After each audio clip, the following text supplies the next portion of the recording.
उस रात शहर कुछ ज्यादा ही खामोश था। सड़कों पर न गाड़ियों की आवाज थी, न कुत्तों के भौंकने की। हवा भी जैसे डर के मारे थम गई हो। रवि अपनी खिड़की से बाहर देख रहा था। तभी आसमान में काले बादल अचानक घूमने लगे। बिजली चमकी, लेकिन गरज की आवाज नहीं आई। अचानक शहर की सारी स्ट्रीट लाइट्स एक साथ बुझ गई। ये क्या हो रहा है? रवि के मुंह से बस इतना ही निकला।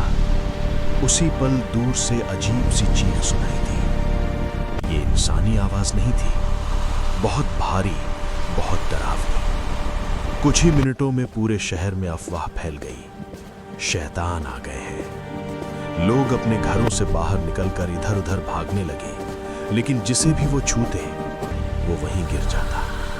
रवि ने देखा एक इंसान जिसकी आंखें पूरी तरह काली थी, उसकी पीठ से काले पंख निकल आए। उसका मुंह फटकर कानों तक चला गया और दांत नुकीले हो गए। वो अब इंसान नहीं रहा था, वो शैतान बन चुका था। शहर के मंदिर, मस्जिद, चर्च, सब जगहों की घंटियां और आजान अपने आप बजने लगी, लेकिन कोई फायदा नहीं हुआ।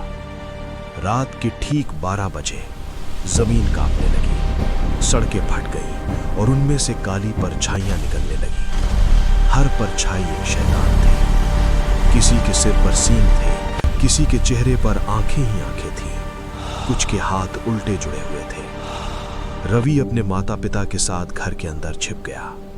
दरवाजे पर किसी ने जोर से दस्तक दी। दरवाजा खोलो, आवाज उसकी मां जैसी थी, लेकिन उसकी मां तो उसके सामने खड़ी थी।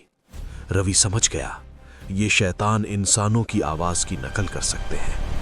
उसने डरते हुए खिड़की से झांका। बाहर उसकी गली के सारे लोग या तो मरे पड़े थे या कुछ और बन चुके थे। एक बच्चा रो रहा था। जैसे ही रवि उसे देखने आगे बढ़ा, बच्चे का चेहरा पल भर में सड़ गया और उसकी आंखों से खून बहने लगा। अब तू अगला है। बच्चे के मुंह से शैतानी हंसी निकली। रवि पीछे हटा, तभी घर की दीवारों पर काले निशान उभरने लगे।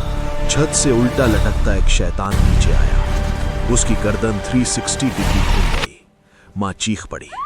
पिता ने भगवान का नाम लिया, लेकिन शैतान बोला, तुम्हारे भगवान सो रहे हैं। अचानक शहर के बीचों बीच एक जोरदार धमाका हुआ।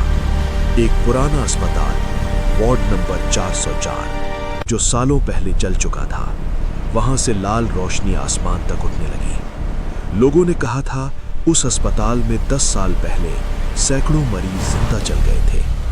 उनकी आत्माएं आज भी भटकती हैं। अब वही आत्माएं शैतानों के साथ मिल चुकी थी। रवि को समझ आ गया यह हमला अचानक नहीं था, इसे सालों से तैयार किया जा रहा था। सुबह होने लगी, लेकिन सूरज नहीं निकला। आसमान पूरी तरह काला हो गया।